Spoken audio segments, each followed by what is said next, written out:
It's time for Prove All Things, a Bible discussion program on the Word of God. A panel of preachers will deal with your questions and comments. Prove all things, hold fast that which is good, abstain from all appearance of evil, and the very God of peace sanctify you wholly.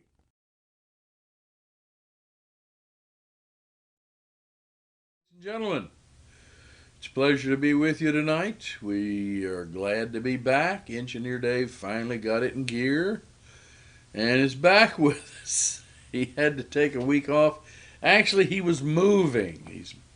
He had purchased a house and had to go and prove the oxen or something like that. He was moving into his new house, taking a week off, and was working like a little Trojan to get it all set up. Is everything done, Engineer Dave? Most of the hard work is done. The box is all unpacked. Yeah.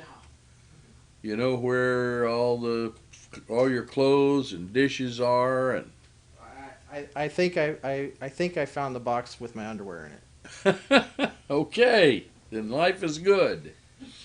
Life is Take good. care of the important stuff. Yes. Number one. It's good to be with you tonight. We missed you last week. I've gotten to where we've done this so long. How long have we done this? Somebody told me 6 years. 6 years.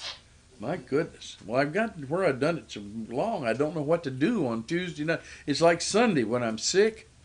I don't know what to do with myself, you know. My conscience hurts me even though I'm sick for not being there. And usually I can watch what's going on with YouTube or whatever. What's that? What are you doing? Oh, I'm just trying to fix what you want. Well, put my camera over there so I can look at Al. I'm gonna. Oh, you're moving? I'm just sort of. Rearranging things. Don't pay attention to the wizard. Pay no attention to that man behind the curtain there. No. Anyway, it's good to be with you. If you've been with us before, you know exactly how all this works. This is our 260th program, and it's good to be with you. You know that we're on two platforms. We're on YouTube and we're on Facebook. Where's my camera, Mr. DeMille? And there's a comment section on both of those. And so you can easily comment, question, interject, fuss, bring up another question, whatever. And one of these guys, I don't watch it. I can barely keep track of what I'm doing. So, and they're younger and smarter, and they can do it better. So, anyway, one of them will tell me whatever it is you have to say or want to say. And it works pretty well that way. This program is brought to you. Where's my camera? This program is brought to you by the High School Road Church of Christ, 3103 North High School Road here in Indianapolis, Indiana. And we only have one guest.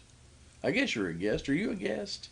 Well, I would think I'm better than a guest, given that I was on from the very beginning. Really? I checked Number back. one? Yes, I was on episode number 1 with you. Did Engineer Dave get us on number one? I believe he did. Ooh, well. I think there was a fair amount of rumbling and thumping in the I background. think there was a -1 and a 0, and then there was a 1.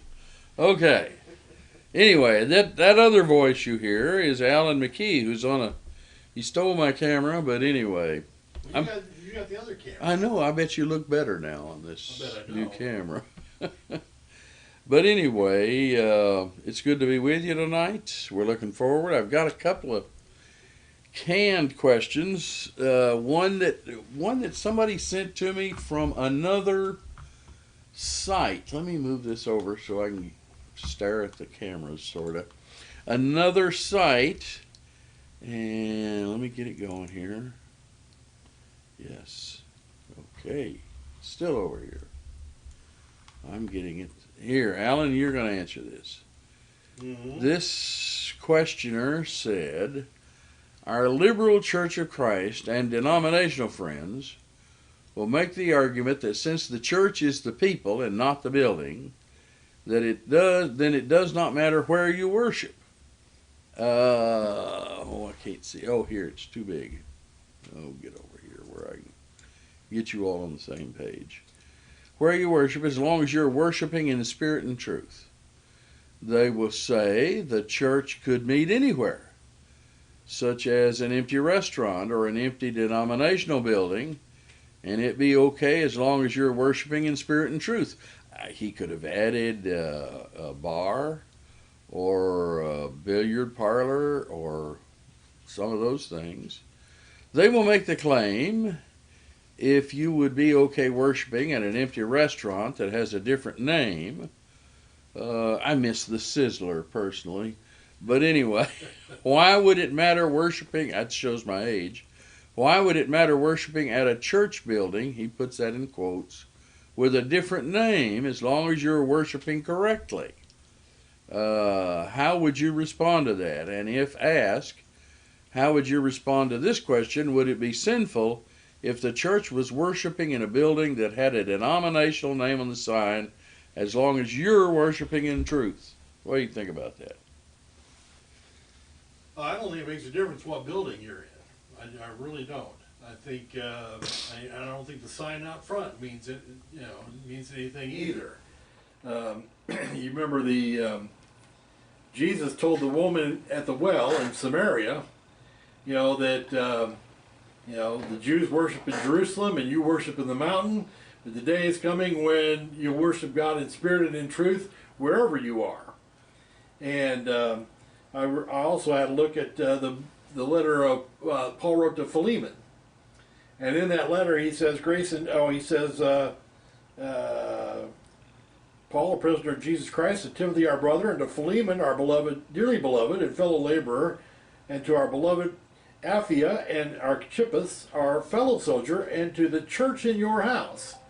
Now I doubt if they put a sign, out on this guy's house, maybe the Church of Christ meets here or something like that. But they knew that the church met there. If the church has no other building to use other than a denominational building. Let's suppose that here's a good example. Let's suppose the Seventh-day Adventists decide that they want to rent the building for Sunday because they're not using it on Sunday, and so they want to rent it to the Church of Christ on Sunday. Well, fine. The fact that it says Seventh-day Adventist, I don't know that would prevent you from putting, sticking a little portable sign in the yard that says Church of Christ meets here on Sunday or something like that. If you felt like you had to have a sign.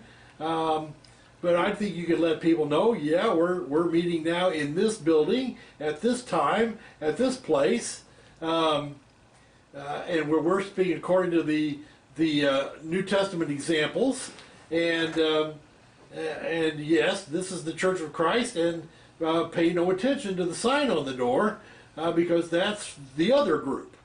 Well, in the Bible, you mentioned the house, the idea of worshiping in their house. They probably gathered as a church in the temple. Yes. It was a big public gathering place, easy to get to, preach. There was, how many of them? 3,000 of them at least. There in Acts the 2nd chapter, 5,000 just a little bit later. So yeah, they were probably out in public spaces that may have been used for some other purpose when they weren't gathering there to worship. I'll add on. Over in Acts 19, if I can find it again, but there we find that Paul was meeting with the Christians daily in the school of Tyrannus. Yeah. And you're familiar with that passage. So here was a school, if you will, a school building that was being used, and I assume that if they were meeting daily, that would include the first day of the week, and therefore they would be doing the things they would do on the first day of the week, and worshiping God, and that was a school building. So, but I remember, I've been around a while. I remember years ago when I lived in the Cincinnati area, I remember the New Richmond Church was meeting in in a denominational building. I think they were renting it. I don't know if the denomination still met there, but somebody owned it. I remember there was still a piano there up front, and they had a, I don't know, a cloth or a blanket or something over the piano. They weren't worshiping with the piano. Yeah. But they met there for years. They've since, I think, built a building and have moved on from that. I remember there's a lot of brethren. I know my dad worshipped with a church that met in a school building. When I was younger, we met in a public school building. That may be out these days, but used to be possible. So these are rented buildings. You can, if there's a sign out front, you can probably cover the sign for an hour or two and let folks know this is not a bar, this is not a shoe store, this is not a, this is a public school, but that's not what we're using it for now. That's easy done. What worries me, though, is the wording of this question. And, you mentioned that denominational people or our liberal brethren want to play with this. And it seems to me that they're trying to sort of come in the back door. For instance, here's a Baptist church, full Baptist church. Mm-hmm. Baptist preacher, Baptist services, Baptist teaching. Could I worship with them in spirit and in truth? Even though the sign on the door says Baptist Church. And I got a feeling that's the back door that they're trying to come in, is they're trying to say, well, the sign doesn't make any difference, or the building doesn't make any difference, as long as you personally are worshiping in spirit and in truth. And the question I think that you're coming with there is fellowship. Exactly. How would I have fellowship in that situation? It's one thing to be in a rented building. I don't have fellowship with whoever I'm renting that building from. It's a straight business deal. So if it's a school, I don't have fellowship with the school. I'm renting space. If it's a rented building of whatever sort, I don't have fellowship with the owner with my landlord. But what you're talking about there is fellowship. They're worshiping with an instrument, they're teaching false doctrine, and I'm sitting there, and it certainly gives every appearance that I'm having fellowship and endorsing that. And the Bible does sort of frown on that, I think. Not just frown on that. It says we can have no fellowship with the unfruitful works of darkness. It says that we can't be unequally yoked together. It says that if any come to you and bring not this doctrine, neither receive him into your house nor bid him Godspeed. So that's a whole different, I think that maybe what they're trying to do with this question is sort of weasel in that back door. Yeah, that's a possibility. It's not a logical jump. That's Yeah. the point I'm trying to make. Correct. So, anyway, what else you want to say about that? Have you fully covered it? I think so. We've got a question on Okay. Facebook if you want to hear it. Sure. This is from David, who says, hello, when you debated, this is not David the engineer, by the way. Okay, there's another David. Yeah, it's another David. I just bumped my thing. I'll get it back here. He says, hello, when you debated a preterist, was his name Holger?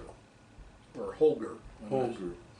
I did not debate Brother Holger. His name's Holger Neubauer. He was the moderator for the gentleman I debated. Brother Bruce Reeves debated Holger Neubauer in Amarillo, Texas, this past summer. I believe that's right. No, past summer? May have been spring. I've lost track of time. Spring. It's been within the year, Yeah. I think. And then he asked, did you find any credibility on his part that they could be right on some things, Mark, and I think by the Mark he meant he added the words they teach. below as a correction to that. I don't know, maybe it was a typo or a mishit or something. Sure, there's some things he teaches that are true. The Bible, the Bible does refer to the destruction. Jesus did predict the destruction of Jerusalem. He did predict that he was going to destroy it, that the Christians could escape and would be saved, that others would be lost as a result of that terrible cataclysmic event. And so, yes, I would agree with him on that. There are some arguments that he makes on some of those passages that I agree with. I know a lot of times, this is a presumptive sort of thing, and not, it's just a personal opinion, and it's not necessarily a good one. But I think a lot of times, a lot of this preterist doctrine has come about as a response to premillennialism, that it's an easy sort of response to premillennialism. And I agree with some of their arguments against premillennialism, especially in those passages that do predict the destruction of Jerusalem. It'd be silly. If I've debated Baptists before and Pentecostals, and I agree with them some. There are some things they teach that is true and right, but we're not talking about those things. Well, the point is often made that rat poison is 99% pure stuff, 99% good. It's that 1% that kills the rat, and so you can say, this is this particular doctrine, it's 99% good. Well, happy day, but it's that 1% that's going to kill you. Yeah. The worm that I put on the hook, it's perfectly good food for a fish. Oh, yeah. It's the hook that's the problem. Yeah. But, of course, I would agree with him on some things. He and other preterists.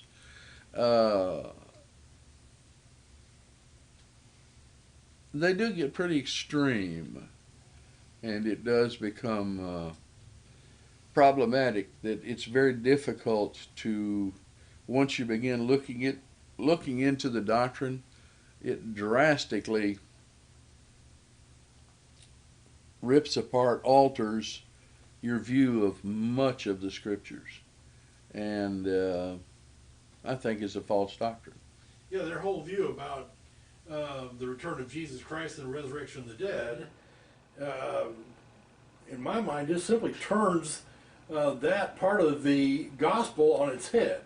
Yeah. And it just makes it makes one's faith sort of pointless. Yeah. Well, for instance, the preterist will argue in Matthew 24 that Jesus, which talks about a return of Jesus, and they'll argue, well, he came figuratively in the person of the Roman armies, which I think is true. But this does not deny that there are other passages that talk about him coming literally. Revelation saying, every eye will see him. They that pierced him will see him. Acts the 1st chapter saying he will come in like manner as you've seen him go. 1 Thessalonians 4 saying the same sort of thing. The Lord himself will descend. That's not figurative. And so, I agree with them on some of their interpretation there, but it would be foolish to. The problem is they try to stretch it way too far, and it just becomes contradictory throughout the rest of the Testament.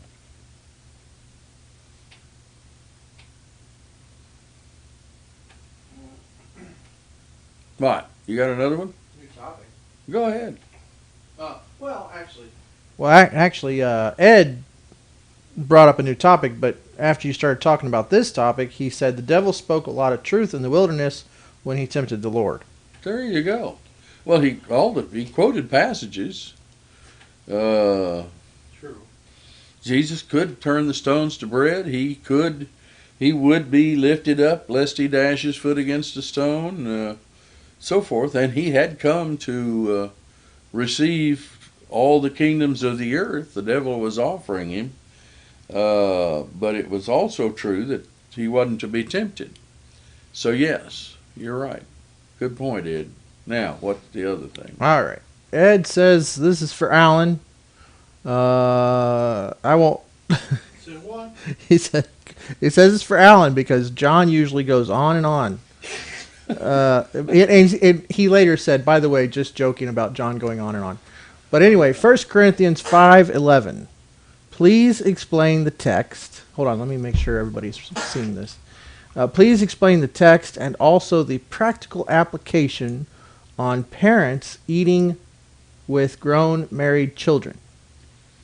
Is that allowed or condemned in this verse? 1 Corinthians 5:11. But now I have written to you not to keep company, if any man that is called a brother be a fornicator, or covetous, or an idolater, or a railer, or a drunkard, or an extortioner, with such a one, no, not to eat. The verse tells us that there is to be a constraint on us, that when we will have meals with family, with an erring brother. And yes, even if it's family, that can be a tough thing to do. I understand it's tough. It's happened to me, where I've had to refuse to eat with people because they were, even though they were family members, they were errant Christians. I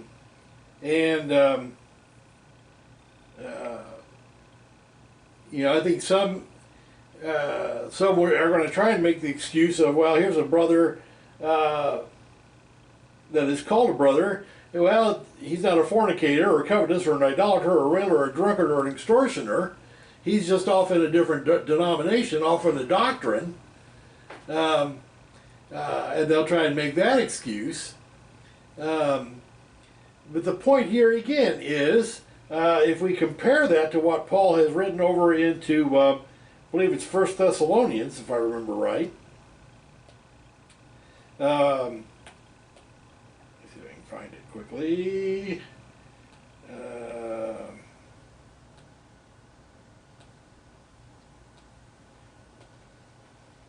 Maybe it's 2 Thessalonians.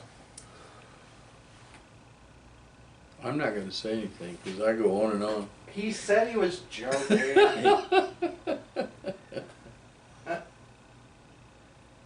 Oh, verse 6 of 2 Thessalonians 3. I got it. I found it finally. It says, now we command you, brethren, in the name of our Lord Jesus Christ, that you withdraw yourselves from every brother that walks disorderly, and not after the tradition which you received from us. Well, how do we withdraw ourselves? How are we to withdraw in that way? What do we mean by that?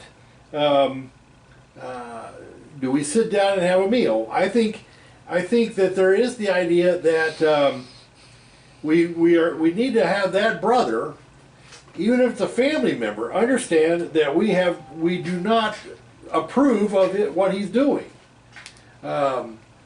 And if it means not eating a meal, then that's what it's going to take. You're going to not eat a meal with him. But you're going, you're going to do what you can to get that brother back. I've known some pretty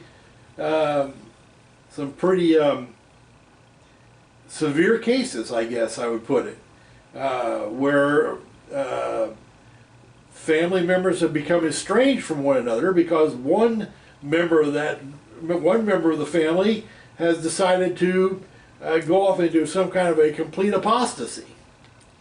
And it's difficult. It's a hard thing to live with. But in the end, I always think of that verse where Jesus tells Peter that there's not one of you that's not given up father or mother or brother or sister or whatever, that you'll not get many times over in the kingdom of heaven, and know that to be true. Is it my turn now? Yes, Yeah. sir. Okay. What you're really asking is about a conflicting responsibility. For instance, let's imagine that a woman's husband becomes unfaithful. She has an obligation to her husband. She has an obligation to honor him and love him, no matter whether he's faithful or not. And she needs to fulfill that. Now, in their relationship, I would think that she would make it clear that she does not approve of his behavior. You know, 1 Peter 3 says, with the hope that without a word, the husband will be won by the good chaste conversation and good chaste life of the wife.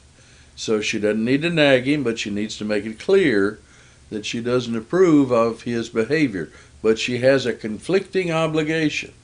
She has on one hand this passage telling her not to eat with him. On the other hand, she has a passage to love and honor him. And that's pretty well going to have to be worked out by family. I knew a brother, I've been sitting here, I'm having a senior moment, and I can't think of his name right now. He's a good man. And years ago, he preached at High School Road. He was a preacher in the Northwest. I know. Do you? Do I? Well, let's not say his name. No. I don't want to do that. But he was a good man, really good man. But he said he had a son who had become unfaithful. And it was very difficult. And he talked about this problem. It was very difficult for them at family gatherings. Mm-hmm. And the son was older, separate, able to be separate from the family, but they would have family gatherings. And he said whenever they did, they would spend time, they would separate for a while, and the adult men of the family would separate with this boy, and they would urge him to faithfulness and pray with him and so forth. And I believe I heard that over the years that had had its effect on the boy and he had repented. But what you're really describing is a family situation, and it's going to have to be worked out by the family. And it's not up to me to say, here's how you have to do it in your family. I think if you make it clear to the individual or individuals involved that you don't approve and that they need to repent, you might have to do that several times, that there may be the possibility that you can go ahead with sort of a reasonable family relationship. You have an obligation to your son. You have an obligation to your daughter. You have an obligation to your aunt. 1 Timothy 5 says if we don't provide for our own, we're worse than infidels. Well, our own may not be sterling individuals all the time. So, anyway. Yeah, you talk about that conflicting situation. I mean, let us suppose that I die and my wife becomes unfaithful. She decides, no, I'm not going to go to church anymore. Well, does that mean that my son, who is a member of the church, no longer has an obligation to care for his mother? Of course not. The scripture is clear that he still has the obligation to care for her. There was that sounds. It's almost going like the Pharisees, where they would instead of supporting their parents, they'd say, "Oh no, this is." I gave a church. Yeah, I gave a church, and Christ, of course, condemns them for that, and rightly so, of course. But it's a situation where I can't tell you how to deal with your children or wife or husband or siblings, family members. Yeah. I'm just not in a position to do it. I don't know the dynamic, and it's not up to me.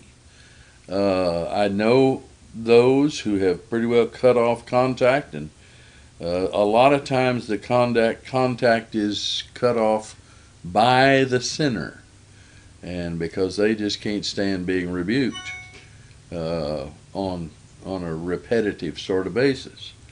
So I can't tell you, but I do know that you need to make some effort. It's clear from this passage that you, even in that very intimate relationship, you need to make some effort. And I'm willing to leave it up to you as to what that effort would be. It is sometimes a little disconcerting to see brethren whose children have been withdrawn from, and they're adult children, and they're out, and you see them showing up at all sorts of ball games and social events and do what? You got a comment, and it's from a Gloria, who says, "Count them not as an enemy." Yeah, that's in Thessalonians. You're over there. You were, Alan. Leading on. Where is it? Okay, I know where I used to know where Thessalonians was. It's in 2 Thessalonians, I think. 2 Thessalonians 3, maybe? It says, "Ye brethren, be not weary in well-doing. If any man obey not our word by this epistle, note that man, and have no company with him, that he may be ashamed. Yet count him not as an enemy, but admonish him as a brother." And so, you need to admonish him, and you may have obligations to him, to your grandchildren, to try to be an example of a grandparent to them, and so forth. It's a difficult situation. It really is. Teach your children well. Ed says, "Thank you, brothers. It's a very sensitive topic and one that should be dealt with at the family level." Yeah, exactly. Well said. And if you're ready, we have a new topic. Okay. Far away. Let me get it's a long one, so get your pencils ready. Okay, just a minute. This is from Gerald on Facebook, Gerald. and he says, "Please give me your take on the term love feast or agape feast mentioned in Acts 2:46 through 47, 1 Corinthians 11:17 through 34, and Jude 1 and verse 12. What's 7? Oh, 1 Corinthians 11:17 through 34. okay. Now, he goes on, "Would you agree that Paul's argument in 1 Corinthians 11 is against partaking of a meal selfishly and in a gluttonous manner, and treating the communion, which should be taken separately, as a common meal, not taking it in worthy fashion versus the participation of the communal meals?" Note 1 Corinthians 11:33 through 34. Okay. Acts, where we're going to start off? Acts 2:46. I'm not sure you can call this a love feast. We might look at it just a little bit and think about it. This says they continued. Look at verse 42, because there's a distinction made here between that which we do as a church and that which we do privately as individuals. Acts 2 and verse 42 says they continued steadfastly in the apostles' doctrine, fellowship, and in breaking of bread and prayers. That fellowship is a spiritual relationship. The breaking of bread there is linked with prayer, the apostles' doctrine, and fellowship, and so it seems to be referring to the Lord's Supper. Now later on in the verses you're mentioning, Gerald, in verse 46, they continuing daily with one accord in the temple and breaking bread from house to house.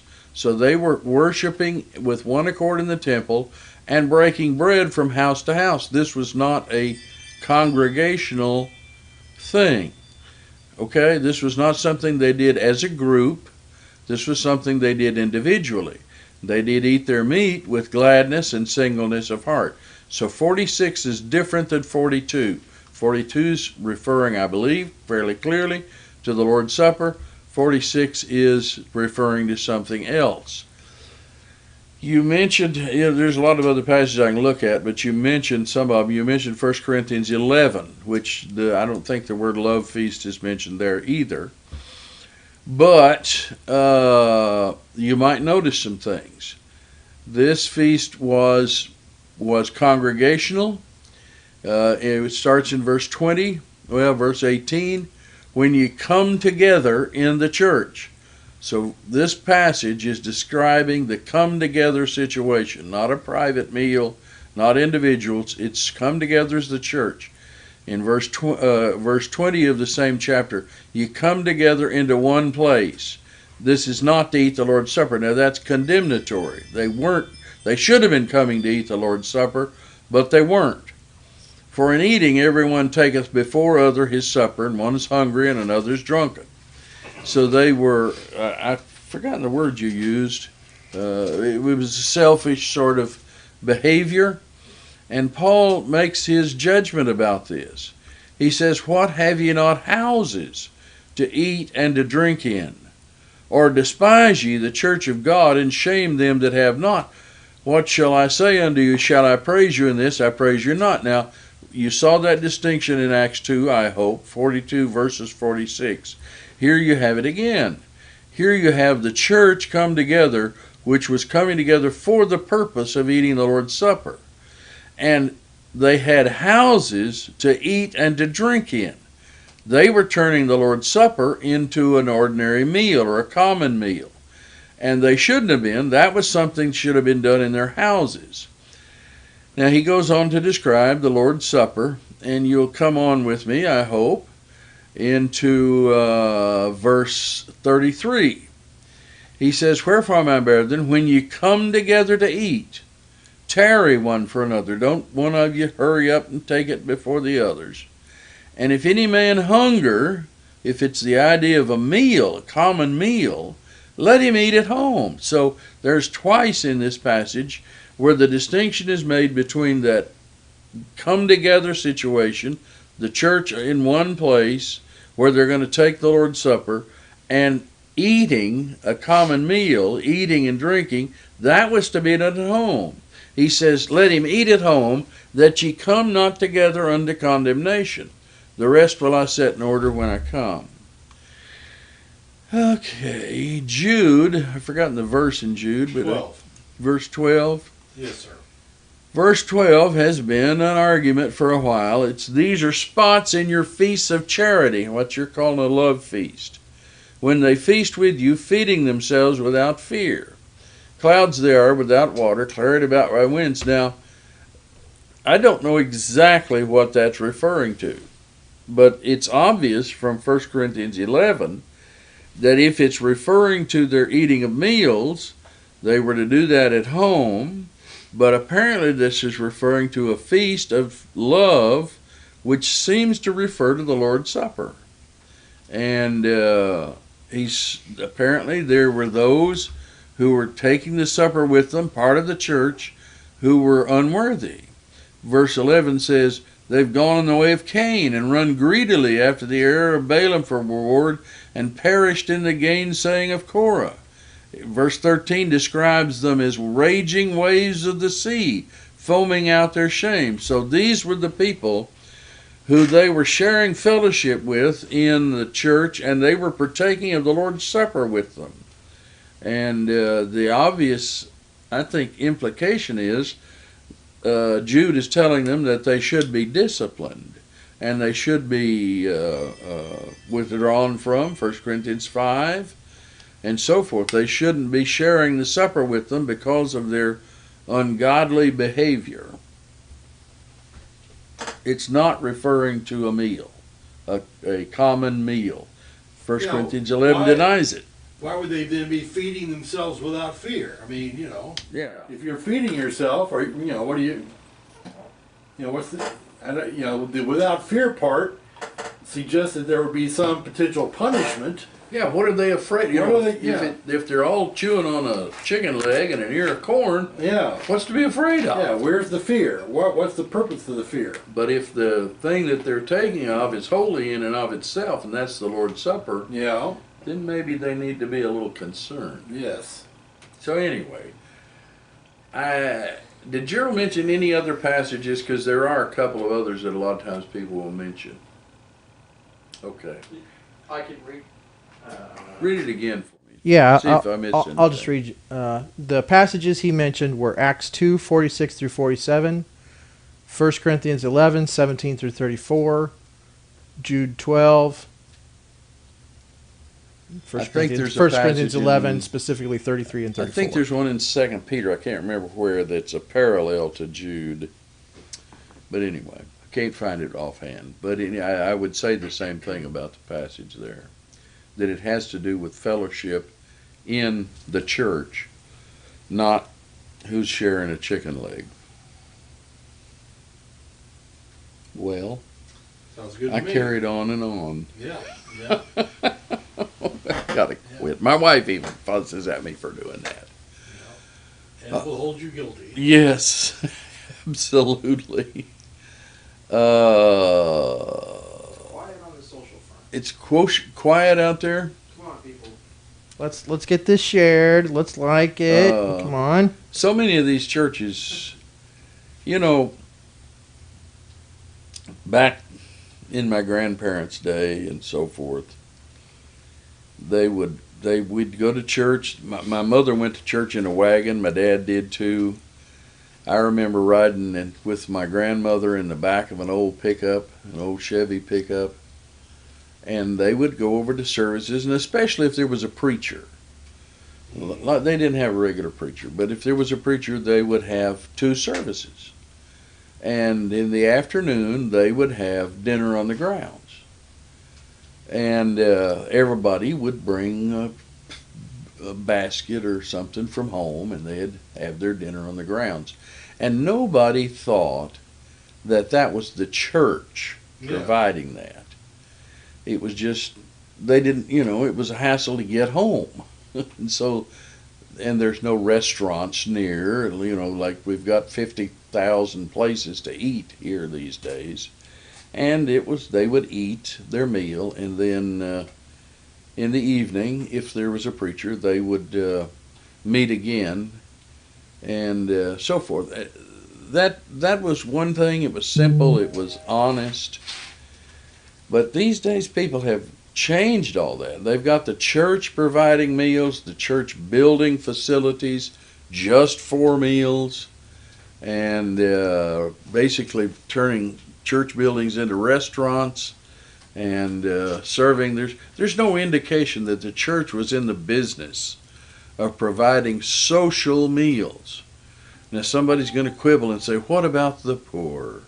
Well, if there are poor in the church and they don't have anything to eat, and there's, in an emergency situations, there's nothing wrong with that. We need to take care of the hungry, but that's not what we're talking about. We're talking about a social meal. And that's not something we're supposed to do as a congregation. 1 Corinthians 11 denies it.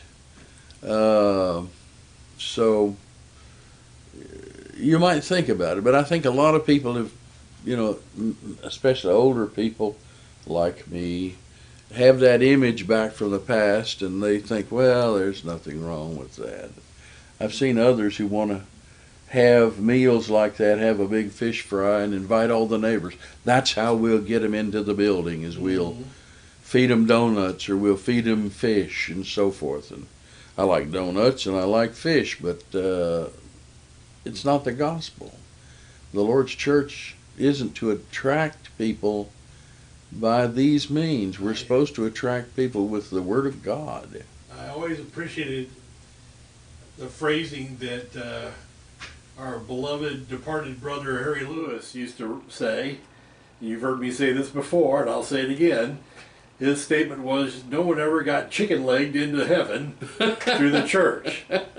Amen. And, I kind of get this mental image of something like a catapult made out of a chicken leg, flinging folks into heaven. But that was the point. You're not going to chicken leg anybody into heaven, by feeding them or taking care of them that way. They think that, we're doing such good. Well, Jesus had the episode there, and I'd have to look for it to find it in the gospel. You probably know where it is. But he was looking at the crowds that were following him at one point, and he said, you're not following me because of the word I'm preaching.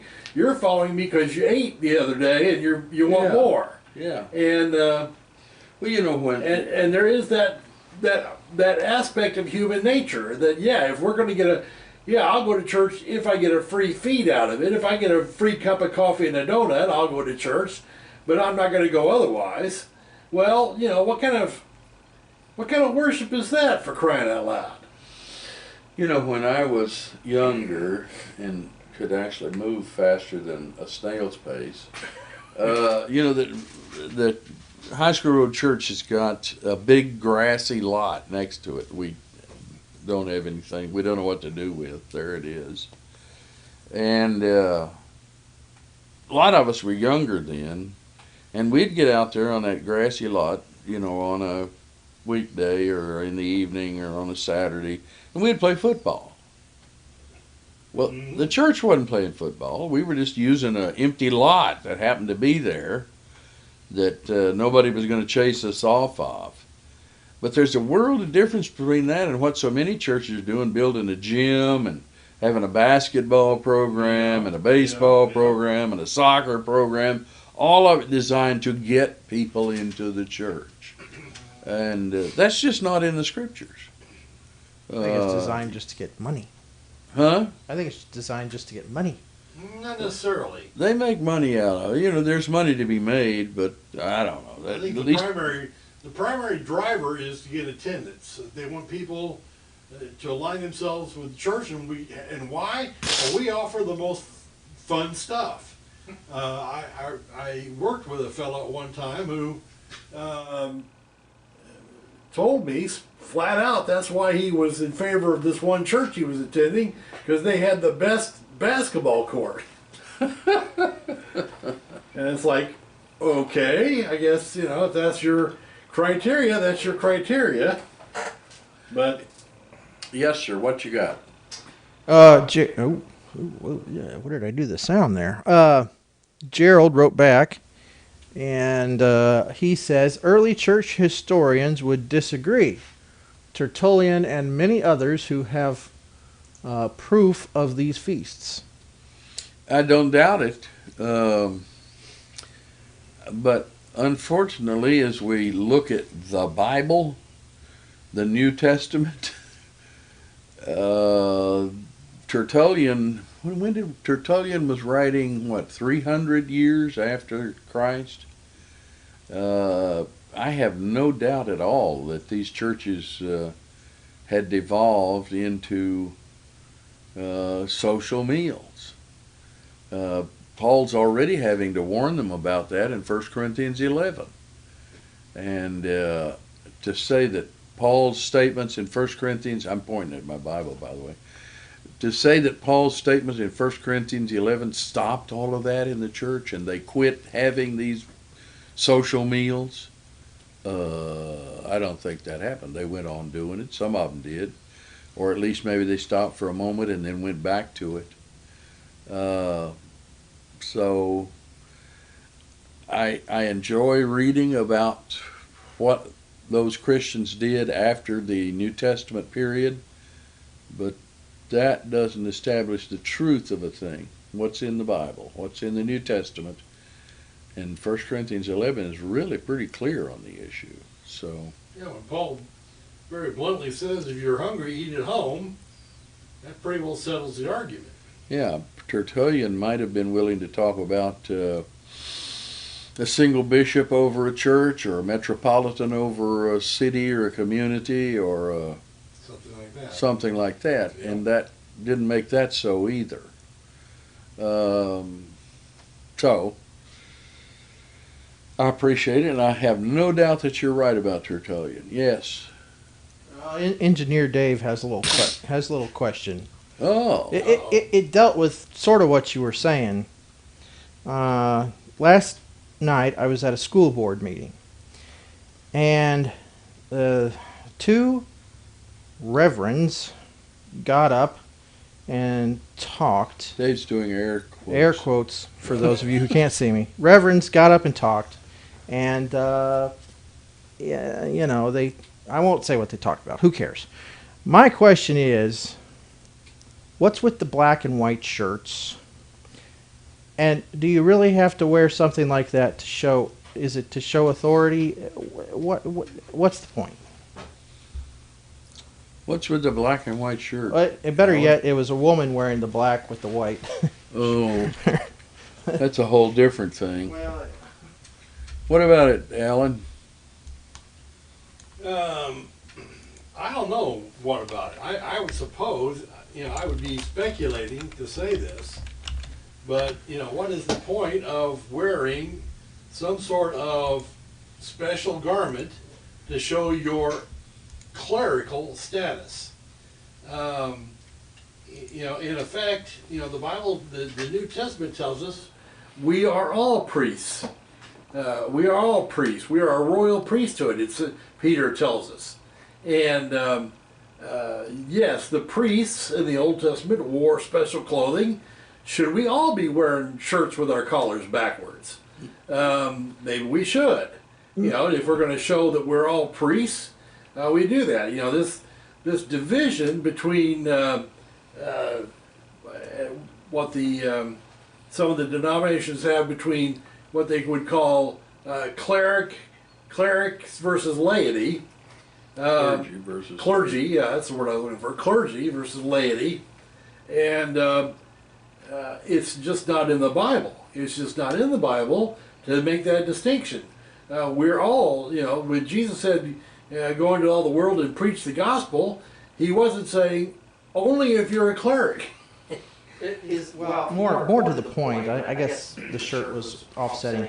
I was asking, should a reverend be going to a public meeting outside of the church expressing their authority for that?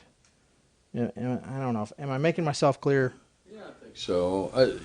That's really a second question. I think a preacher can express himself, and he has some standing as a preacher, some representation of people and a viewpoint, a moral viewpoint in life.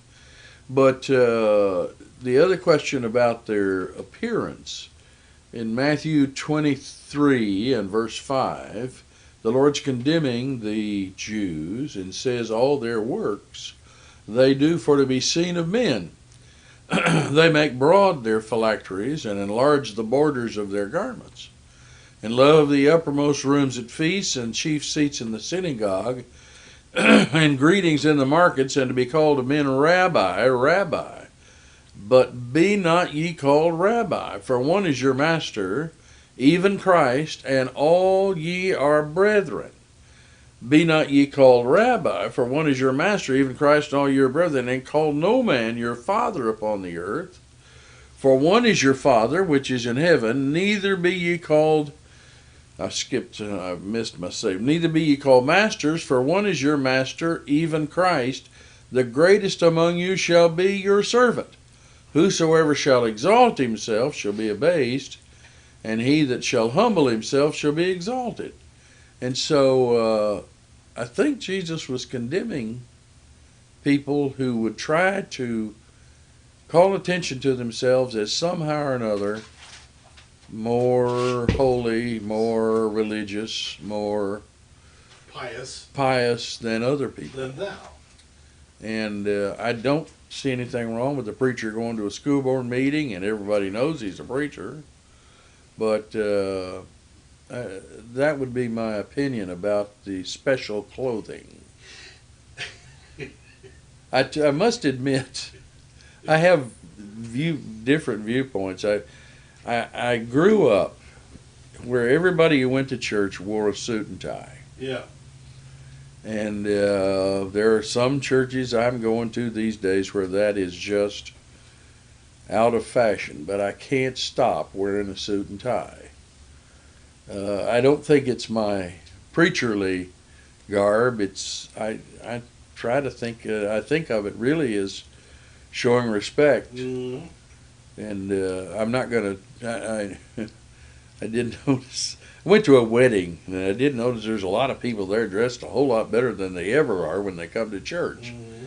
And I'm not going to honor a funeral or a wedding more than I am the death of the Lord that we're there to remember.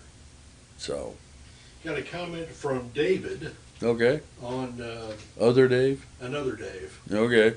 On YouTube, or Facebook, sorry. He writes, and this is a quote, "The office made of hewn stone, there was a great Sanhedrin of Israel was in session, and it judged the priesthood, and a priest in whom was found a cause of invalidation dresses himself in black clothing, and cloaks himself in a black cloak," now Dave's posting it up, "and departs and goes his way. And he in whom there is no cause of invalidation was found dresses himself in white clothing, and cloaks himself in a white cloak, and goes in and serves with his brethren, the priests." And that's a quote from the Mishnah, something called Midot 5, chapter 5, verse 4. So David gives us that historical information out of the Hebrew, out of the Jewish. This is the Mishnah. I think it's not inspired, but it is traditional. So it's sort of like Hester Prynne's A that they put on her for Sort of, being yeah. an adulterer. Yeah, sort of. The Bible doesn't talk about that either. Does anybody know? Does anybody read that anymore? What, the Scarlet Letter? Yeah, I know the reference. It's just I haven't heard that in forever. Nobody reads the Scarlet Letter anymore. Nathaniel Hawthorne is out. Oh. I was fond of the Devil and Daniel Webster. Oh. Yeah, that was my favorite of his stories. Back to, we need to get back to our topic before I brought up that topic because Gerald has written back a few comments. Okay. Okay. Paul also said that he was glad that he did not baptize many. If we take things out of context, it's easy to swing people in our direction. That's true. That's in 1 Corinthians, the first chapter. Right. Let's look at that. A lot of people misinterpret this passage. I think some of them were saying that I'm of Paul, verse 12, I'm of Paul, I'm of Cephas, and I of Apollos, and I of Christ. Is Christ divided? Was Paul crucified for you were baptized in the name of Paul? I thank God I baptized none of you but Crispus and Gaius, lest any should say I baptized in mine own name. Now, if you'll follow the logic of this passage, all these people in Corinth had been baptized. Paul's saying he was glad that he didn't personally baptize any more of them, lest they claim some greater kinship with Paul than was justified. Yeah, it was status. I was baptized by Paul. Yeah. Well, I was baptized by Peter. Well, I've heard people say that in the Lord's church. They'll brag about the fact that I was baptized by old brother so and so. Yeah, okay. Well, I think that happens, in virtually every religious group we can think of. Yeah. I know of folks who are Catholic who get I got a personal recommendation from the Pope or something like that, or among some of our Baptist friends, why I obeyed the gospel when at a Billy Graham revival or something like that, and it's a status thing. Yes, we're running out of time. Real quick, Gerald said 1 Corinthians 11 clearly talks about enough food and drink that they could overeat and not take a sip of juice and a pinch of bread. Yes. Anyway, any others we may work in later or next week, Lord willing.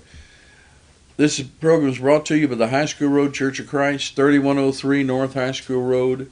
We're going to be meeting tomorrow night at 7:30, studying in the book of Mark in the 14th chapter, I believe.